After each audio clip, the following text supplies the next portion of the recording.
এই দেখুন, foreigners tribunal কোকরাঝড়, এখান থেকে চিঠিটা গেছে।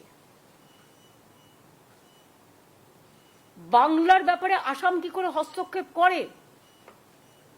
এটা শুধু আনএথিক্যালি নয়, আনকনস্টিটিউশনাল, ইললিগাল, এবং ওরা কিন্তু সীমারেখা লঙ্ঘন করছেন। আমি ডাবল ইঞ্জিন সরকারকে, বিজেপিকে বলবো, নিজেদের চরকায় তেল দিন।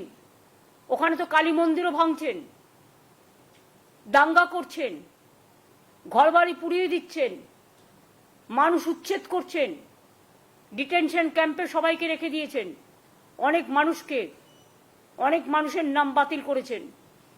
এইভাবে যদি মনে করেন আপনারা দেশ চালাবেন, দেশটা কিন্তু বিভক্ত হয়ে যাবে, এবং দেশ যদি একবার বিভক্ত হয়ে যায় তাহলে দেশের শক্ত কাঠামোটা নষ্ট হয়ে যাবে। এটা আমরা কেউ চাই না। আমরা চাই আমাদের দেশ ঐক্যবদ্ধ, শক্তিশালী থাকুক।